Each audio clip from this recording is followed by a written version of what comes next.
Apple. So in essence, money makers from different people. There's some, if you know what how Uber works, Uber is, you know, like this past summer, my son and I in Albuquerque, he just hit the button and a driver was coming, up popped the picture of the driver and it showed on location all the way and was charged his credit card. Both of us went 2 miles, two miles to get to his apartment and $5.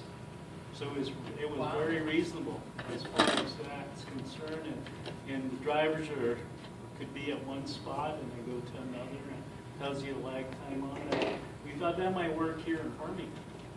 Okay. It's like it's like a carpool. So if I'm going over to the mall and somebody wants a ride over there, then they push their app, and then I pick them up on my way over there and take them with me. Yeah. You don't like stop and go for a beer or something. No. No, not with Uber. Usually that's just a straight shot.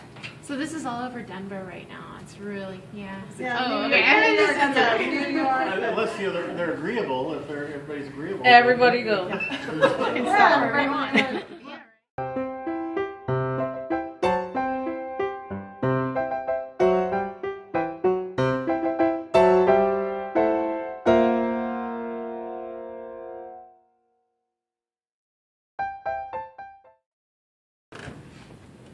Everyone know Duranglers?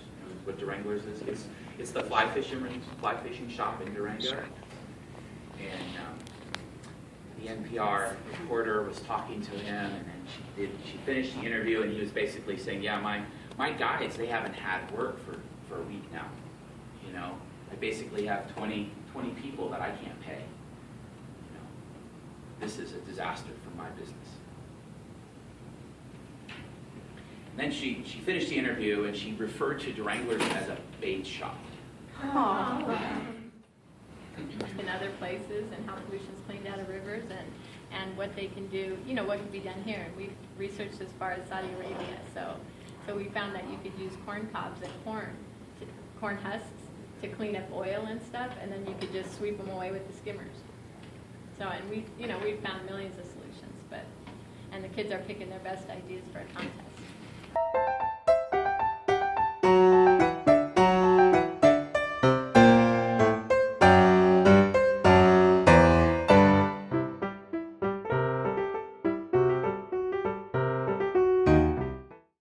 We had two contradicting ideas. First one basically blamed the city of Silverton for not doing anything about it, that the mines were always leaking. They offered them a super fund and said clean it up, and then said that they wouldn't accept the super fund because they were afraid it would affect the tourism industry and give them a bad name.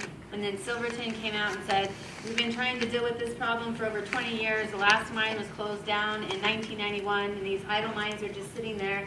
And basically what happens is the ground is super saturated. There's snow and rain up there, and it saturates the ground. Well, of course, the mine leaves a hole, and you have the water tables filling up inside these mines, and that's what happened with this disaster, is that it flushed the mine out.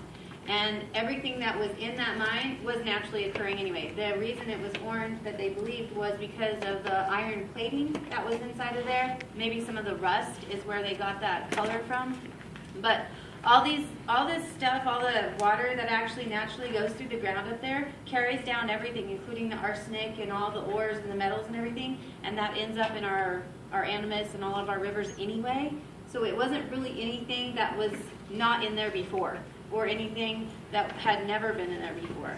And so basically you had two alternating positions.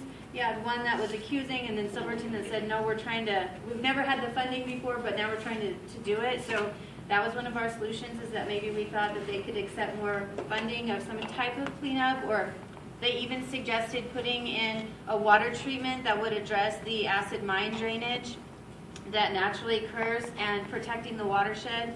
You could also do some kind of 10 seconds. Okay, rainwater recycling, where I know they do that for wildlife. They set up these big open tanks, and they have rainwater that's collected in there, and the animals can come in. And then sometimes it has a well.